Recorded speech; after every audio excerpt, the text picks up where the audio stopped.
Welcome back to Hardball. Democrats may be bracing for a bit of a battle in the 2010 midterm elections. Their fundraising has significantly dropped, while Republicans have been watching the cash flow into their coffers. So, what are Republicans doing right, and what do Democrats need to do to convince donors to open up their checkbooks?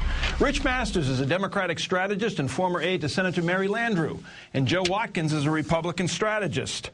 Gentlemen, I'm going to give you a multiple choice here to open this up, okay? A, B, C, and D.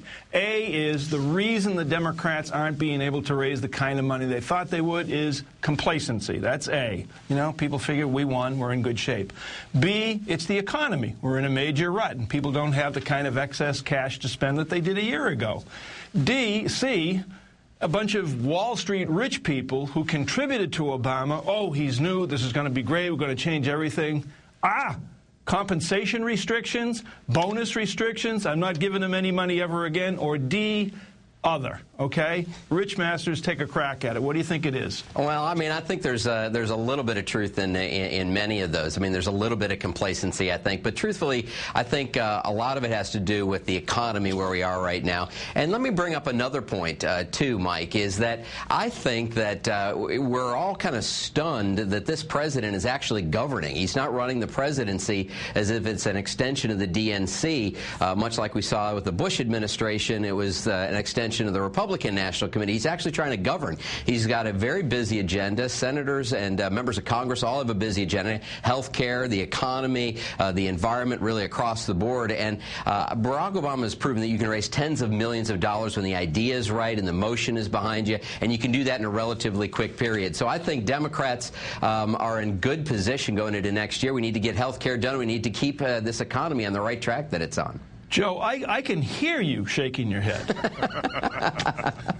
Well, Rich gave a very, very nice spin, and I have to take my hat off to him. That was a very kind spin. The reality is that, of course, the Democrats are seeing their coffers dry up a little bit because the big donors, those big givers, the people who gave so generously to Barack Obama's campaign in 2008 and to other Democrats, are not happy. And they're not happy because, in part, yes, they don't like being the whipping boy of the administration, whether it has to do with bonuses or compensation or having to pay more than their fair share of taxes with this health care plan, which will unfairly tax small businesses. They don't like that. And then I think the other part becomes all the small missteps that have been taken by the administration over the last few months. There was a lot of excitement about the president coming in back in January of this year, but it started to erode with the handling of various situations. For instance, health care has not gone particularly well with Democrats. And then, of course, if you look at small things like more recently the lack of making some of those counties around Atlanta federal disaster areas. And then the last thing would be the handling of the New York governor's race that's upcoming in 2010. President Obama, the African-American president, of course, made it known earlier this week that he does not wish for the black governor of New York to run for election in 2010. All right, okay. I'm gonna give you a base on balls in the last one. That was pretty lame. Okay. Yeah. All right, but here's what I want you to do, Joe. Here's what I want you to do, and Rich, I'm going to ask you to answer the same question. Okay. I'm an independent, Joe. Yes. And I've got like $1,000 that I can play with. I want you to tell me just a couple of things why I should contribute to a Republican candidate. Well, a Republican candidate's going to allow you to keep more of your money, and he wants to reform health care, but he doesn't want to reform it on the backs of small business owners, and certainly not by taxing charitable contributions or by making the wealthy the whipping boy of any kind of legislative agenda. I'm going to give money to Republicans because they're going to be more fiscally conservative, and they're not going to enlarge the size of government. They're not going to create 52 new agencies to deal with health care or with anything else. That's why we give money to Republicans. Rich, you tell me why I should give my $1,000 to a Democrat. Oh, well, I mean, I think it's pretty simple. The reason you give $1,000, and by the way, I think that's the other problem, is the majority of givers to the Democratic Party are in $10s, $20s, $30s, $50. They're not the $1,000 givers, so they're the ones that are hurting with this economy. They'll come back by election time. But the reason you give the $1,000, Mike, to the Democratic Party is several reasons. One, we all know that health care is unsustainable. It's unsustainable for taxpayers. It's unsustainable for the government. Barack Obama and Democrats have a plan to fix it, and one that's not going to, screw up insurance for people that already have it, but focus on the folks that don't and let them have that. They're also going to focus on getting the environment back on track, and they're going to do it in a way that's going to create tens of thousands of green jobs. It's already working. If you want jobs, that's why you give $1,000 to the Democratic Party. Lastly, if you want the economy, let's look at what's happened with the economy. Barack Obama's not getting the credit for the economy. So there's at least 3 good reasons. I'd go on for another 20 minutes.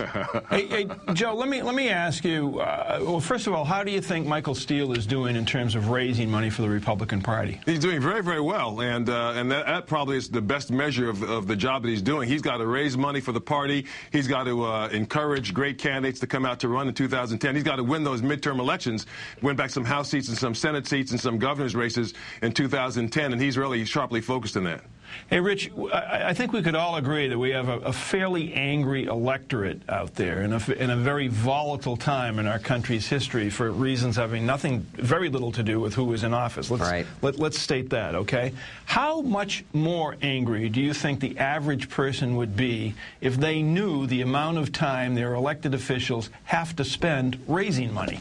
Oh, I think they'd be furious about it. I mean, no one really knows. I mean, I worked in the Senate. I know Joe's worked with political leaders. I mean, I think it's a disgrace how much time you have to spend. If you want to be a United States Senator, and these are 6-year terms, Mike, and I mean, if you realize you have to raise $20,000, on average, $20,000 a week for the entire time that you're a United States Senator, think about that. At $1,000 increments, $2,000 increments, it's a disaster, the amount of money that we've got in the system as it is right now, which is one of the reasons I was a big supporter of Barack Obama's. He's actually fundamentally changed it. If you look at the donor base for both him as well as the Democratic Party, it's coming from moms and pops, people who want to fundamentally change America, and I think that's fundamentally the way we need to change the entire system. Last quick word on this sickening process, Joe Watkins. Well, Rich makes a great point. Senators and congressmen and others have to spend a lot of time, maybe too much time, raising money from people. It certainly calls for,